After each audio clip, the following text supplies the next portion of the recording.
Welcome back, ladies and gentlemen, to another video. And today we're going to be talking about this net worth update. This is the 1-year anniversary since I started this series, because I thought that it would be an interesting series to basically see someone go from having a low net worth to having a very high net worth. So let's get into some of these numbers really quick. So first of all, in the green, without further ado, 183,780 is what I've gotten to over the course of this first year. We started at $47,300, okay, and that's a difference of $136,000. So where did all that money come from when I had an adjusted gross income down here of $75,000? We see down here that there's a difference in how much it went up of $60,640. So where did the extra dollars come from? So to answer that question, we have to go in and see some of these accounts, and we can figure out why my effective savings rate, or in other words, based on my gross adjusted income, I saved 179% of that, right? So that doesn't quite make sense, but a lot of it was inflation. Some of it was asset price inflation, but let's pull out the calculator here and we will see where some of it went. So some of it came from rents, okay? So been collecting $1,400 in rents, multiply that by 12, okay? And that's $1,680 plus the $19,500 that I put in to my 401k. Okay, so $19,500 went into the 401k, and that did not count into this down here, the gross adjusted income. So we plus $19,500. Okay, so $36,300 is what did not actually get shown on my income, because the rents don't actually cover all of my expenses. So it's not considered a business. It's just extra money that's going onto my mortgage. The mortgage, by the way, trying to pay that down to $224,000, because at that point I can refinance into a conventional loan, and I can flip my VA loan back into another property. Maybe some multifamily is what I'm looking at, and then rent that out and continue to do the same thing and just accumulate property. So back to this. Let's take this 36.3 and we add it to this gross adjusted income. So that's 75839. Okay, so this is the actual income number that I had last year. So 112,000, but we don't see that, right? Because of the tax strategies that I talk to you guys about all the time on the channel. So I showed a low income last year. I might want to show a higher one moving forward here if I want to get back into the real estate game and acquire another property. But anyways, that is what we're talking about today. So let's get back on this agenda. All right, so number one thing I wanted to say is don't let people tell you you can't make it if you're not persistent. So going from 47,000 to 183,000, a lot of people will tell you, what are you doing? What are you doing with your time? Why are you putting all this energy into this? Why are you doing all this time researching investments? And honestly, I haven't made it too far to this point. But if you look at how far I've come in 1 year and how far I'll be next year, who knows? Next year, maybe I'll be, I don't know, full-time on YouTube, just putting it out there in the universe. Next year, maybe I'm making significantly more money on YouTube. The year after that, maybe I'm running a business here on YouTube, but I'm significantly further. Last year around this time, I wasn't monetized at all on YouTube. I was at $47,000. I believe I was still in student debt, and I didn't really see where the payoff was. And the year before that, net worth was negative. So I imagine that by the end of this year, depending on market dependent, maybe I'll be at about $250,000. And next year, who knows? Maybe I could be at 300 around this time. So we'll have to see how that prediction goes. But once that compounding really starts to happen, I always say, that's why people call it a vision, because sometimes only you can see it. Because this stuff it's really been an inspiration to myself to see that my efforts are paying off eventually. So that was my first message. Don't let people tell you you can't make it if you're persistent. So I just think that persistence matters a lot more than, say, intelligence, or what your teachers will tell you is defined as intelligence, such as good notes on good grades in school and whatnot. So number two, people don't understand the hustle until they see what it produces. So this is me showing you guys what it has produced for me, okay, by doing simple stuff like blood donations, simple stuff like doing Uber on my weekends, simple stuff like making sure that I use tax strategies, simple stuff like doing secret shopping where I can go get free food, simple things like signing up for credit cards, which we'll talk about first in this video. Just a lot of things that aren't conceptually difficult, and I didn't have to be a rocket science to figure out to do these things, but doing them has produced a lot for me in a short amount of time, and it will continue to do that. over the next year. So I'm really excited to see where I'm going to be within this next year. So churning, let's get into this. Number 3, churning, Chase Sapphire Reserve, and how I did it. So I've got some little receivables is what I'm calling them. Basically, using this accounting term as money that I could receive from these companies. So what I did was I signed up for the Chase Sapphire Reserve. Let's see if we can't go over here and let's go to Chase Sapphire Reserve, or Preferred rather. Yeah, so they have a 4,000 point or 100,000 point bonus after you spend 4,000. So I tacked that onto the net worth. I spent 4,000 in this way. So what I did was I went into my energy company. I put a year worth of expenses on there. I went into my phone company, Xfinity, put a year worth of expenses there, and then I put 3 months of my HOA, so I don't have to pay that until September.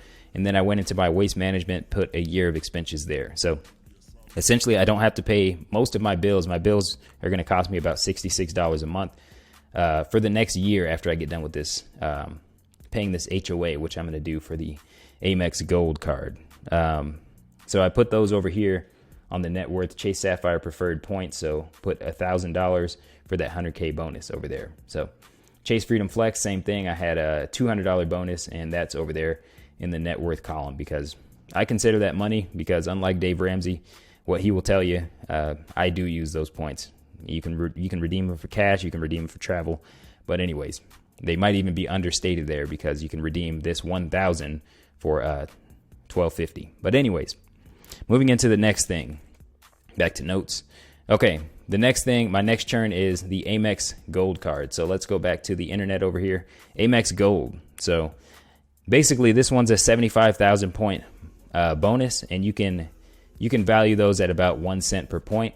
Depending on how you redeem them, you can get more value. But let's just see how much this is actually going to get you. So in the first 6 months, you have to spend 4,000. So you're taking 4,000 and you're getting $750. So 750 divided by 4,000. Okay. And if you put this into, like I've done, you put this into bills or something like that, you're basically getting this 18.75% return on your money. Okay. Which in the stock market, that's really good. We've had some unheard of, unprecedented years here, but getting an 18% return on your money is really good. So what I'll probably do is put my money into that HOA right there, and I'll pay that out for a year. Then I basically won't have any bills besides my mortgage for the next year, and somebody's helping me pay that. So I will be living pretty free for the next year. Okay, so that's my next churn. That's how I did it. Upgrade to platinum. That's probably what I'm going to do after I get the gold, because I couldn't get the platinum bonus because I already got that in the past.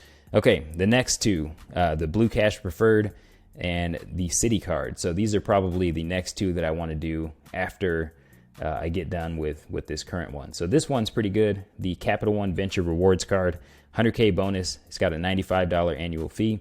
And after you spend, what does it say? Let's see. After you spend $20,000 in your first 12 months, this one could be useful if you end up going into real estate, which is what I'm thinking about doing. But I'm thinking about that one, but it really depends on whether or not I end up doing, say, like a rehab on a project, rehab on a real estate project or not. But right now, I'm not exactly leaning into that one based on my current situation, but it looks pretty good. Wanted to bring that to you guys' attention. But the other one is 6% on groceries and 20% on Amazon. So this is probably the one that I'm going to end up going with. I actually tried to go with Ask Sebi's advice, and I applied for the gold and this one on the same day. I was denied for this one, but I will be back in 90 days. So that's what I'm doing with that. 6% back on groceries. That'll get me about $350. And what else do we got going on here? So stocks I'm buying. Let me go into my account here. I'm going to cut into my account. All right, I had to do a quick cut, but these are the stocks that I'm buying. I was looking at Kimberly-Clark, Johnson & Johnson, and Clorox. So just bought 2 shares of Kimberly-Clark, 2 shares of Johnson & Johnson, and 1 share of Clorox. These are my sleep well at night stocks, and right now they're taking a little bit of a beating. All of them are downtrending, but they're great companies. These are ones that I don't mind holding through bad times. So I bought 2 shares Kimberly-Clark, 2 shares Johnson & Johnson, 1 share of Clorox, and I believe I bought 1 more share of Kimberly-Clark in my Roth. Yep, there it is, 1 more share of Kimberly-Clark in my Roth. All right, number 7 is the retirement account contributions, and basically I'm still putting in 45% of my military pay into the C fund, which is the S&P 500. So I'm just kind of riding that out, trying to maximize my tax savings. Since that is a Roth, you can pull some of that out. So if I decide to go with the real estate route, I do have access to that, except for the growth.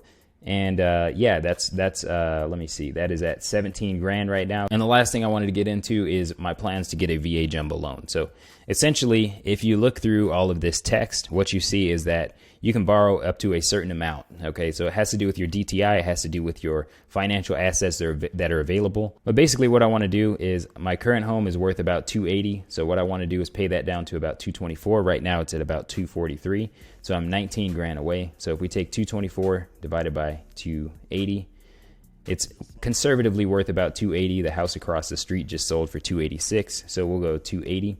That gives me 20% down. Okay, so if I can put 19 grand into the house, that basically means that I can refinance that into a conventional loan, and then I'll be eligible for the VA, the full VA loan again. Okay, at that point I can go get a jumbo VA loan, as long as I'm getting a good deal and one that possibly needs a little work. Maybe I get a 203K loan. We will see what we end up doing with that.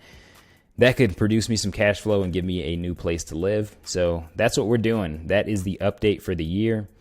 You know, I'm proud of where I've been able to get in a year, and I'm hoping for, you know, by the next year we had 136 plus 136. So shoot, I mean, 330. I feel like that's a good target, because if we were to just take, let's take this, right? Let's take this plus the difference this year. All right, that's 320. So hey, maybe we go for 350. I think that is a great target to see if we can't hit 350 next year. But anyways, hopefully you guys like this video, and make sure you give it a like if you did.